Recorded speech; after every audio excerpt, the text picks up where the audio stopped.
Okay, I have something very tangentially Oscars related, which I don't think I've said on Mike how great a job you did on. Oh, thank you very much. Thank you. I enjoyed myself thoroughly. I had a really good time. The Oscars are big in our family. It's like the Super Bowl. And my wife sat down with my daughter to do a little arts and crafts, and they decided that they would try to predict what all of the famous people would be wearing at the Oscars. Interesting. Okay, and so I just want to show you. Because your daughter is quite young. She's 3.5. 3.5, okay. And so is my wife. Yeah. All right. And this is what my wife did for Cynthia Erivo and Ariana Grande. Okay, I just want to show this. And so wait a minute. Pretty close. They were wearing very architectural dresses. Look at this. That's insane. And so now I'm living with a woman who is convinced she's psychic. And I don't believe in that kind of stuff. But now I have to say, I don't know what's real Wait a anymore. minute. Yeah. The fact that your wife did that prior to the Oscars and seeing what they were going to wear. Before. Okay, I'm going to say this. That is eerie. That is eerily close. Unless, is she someone who pays attention to how they normally? No, not at all. She had no idea. She just took a guess. I think she was going kind of off their Wicked characters a little bit. But isn't this incredible? Is it mean if I say she draws like a 10-year-old? Yes. Too? Okay. Yes. Okay. Yeah. It certainly is. Yeah. I thought those were pretty good. Yeah. You do? Well, wait till you see how my daughter draws. Oh, I thought those were your daughters. I mean, no offense to Amanda. But... No. But also, you were up close because I got you some seats. Yeah, I hooked you up. Yeah, you hooked me up. And you could see Ariana Grande trying to sit in that dress. Yes. And she had to. It was not easy. She had to, I think, sit on the edge of the seat because it was. She couldn't recline. No, those are not sitting dresses. Yeah. No, these ain't sitting dresses. Okay. Anyway, we'll stay on topic. Okay. Well, that's it for that. But this came up earlier about Ralph Fiennes. This is my daughter's prediction of what Ralph Fiennes would be wearing. Again, spot on. She says that's his little hat. Okay. But then this is where it gets pretty interesting.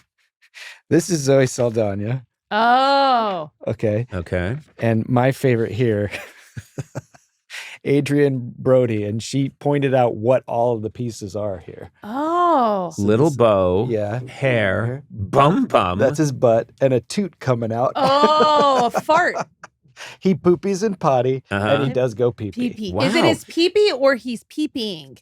I think he's, I'm not sure. I'll have to get back to you on that. Can I say? Yeah, I'd like to. Can I say clarify. I was backstage when all that was going down with Adrian Brody, and all of that happened. Yeah. This is accurate? We were hosing that place down. He was pooping in the potty and he had the pee-pee. We all heard it the first time. We're good. We don't need your recital of the facts.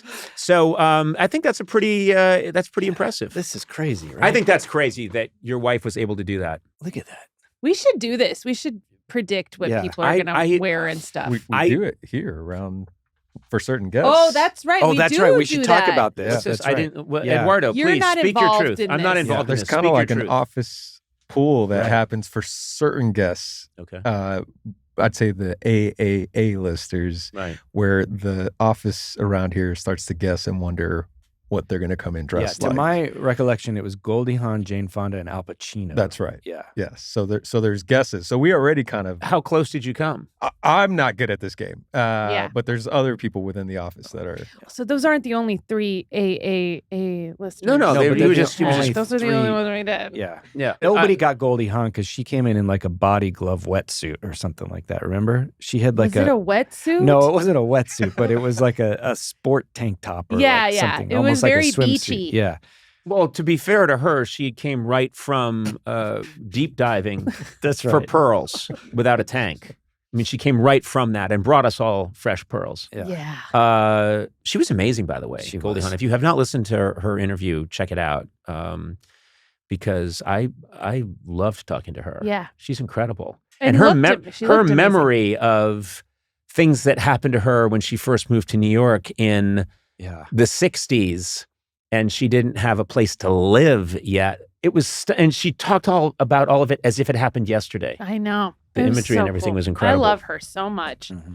I mean, Ruthie's the one who's kind of spearheading it, and she goes around And makes people makes guess a list of what dress. people are going to dress Do up. people ever guess what I'm going to be wearing when I come in? No one ever talks about you. That's weird. You just never come up. I guess it's because I'm so ubiquitous. I think they forget that you do this podcast sometimes. Also, I tend to wear the same thing a lot. You do. I have kind of a uniform. You're like a Steve Jobs. Yeah. You know what I mean? In my mean? ability to lead the world of tech. No. I meant like just like wearing the same stuff a lot. Oh, I thought you meant the other way in which but this works. Yeah. Sometimes we the guess hoodie what with the mood blazer. you'll come in. Yes. Oh, that's true. I mean, cartoonishly hyperactive. Yeah, just versus what? Scale of 1 through 10, maybe like how high out the knob will be turned up. Yeah, how bitty you might be. Where are we today?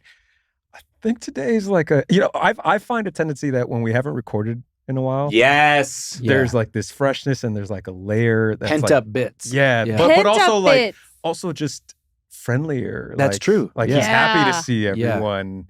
I'm worried about next week because we have 4 sessions on the book, and by Friday he's just going to be beating us. Well, I don't physically. Yes, I do physically beat you.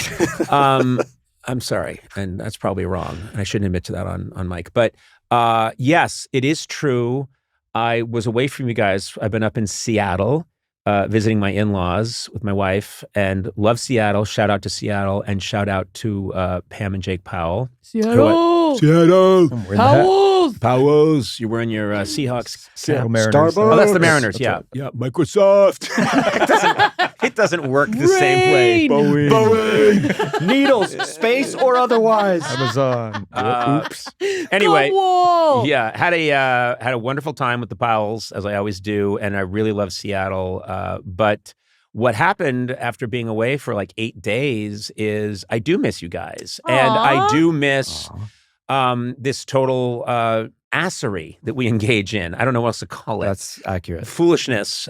So I come in and I'm doing it's bits right away. Bits right away. Then when we do a bunch of shows in a row, towards the end, I feel like one of those, jackpot machines with just that it's been pulling on the handle again and again and again and again. And there's no coins left. And then I want everyone to fuck off.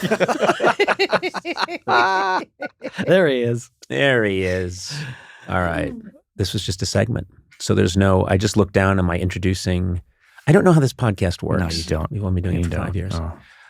You know what? Can I talk about something that you don't know how it works that would help me in editing? Is every time when you do the intro and you say, these are my guests, blah, blah, blah, blah, blah, and then you say their name is the last thing you say. Mm-hmm. I really need a pause there because there's a musical break between that, and I always have to find a strange that helps me. Yeah. That's constructive criticism. That's right. No, it's nothing you're doing wrong. You didn't know, but I just didn't want to try to explain that to you, but I don't know why. It's been 5 years. And you've never, ever, ever thought to maybe just suggest to me you're that afraid of me? And that's on me. Okay. Yeah. Well, I wish I had a guest that I could introduce right now because I'm going to tell you how I'm going to do it in the future. Okay. Do you want to just try it again with their names one more time? Sure. With Even Christina. Though it's the end of the episode. And Jamie Lynn? Sure. My guest today hosts the podcast Messy, which releases new episodes every Tuesday wherever you get your podcast. I'm very excited they're here today. Oh, man. Oh. Oh. Christina Applegate and Jamie Lynn Sigler.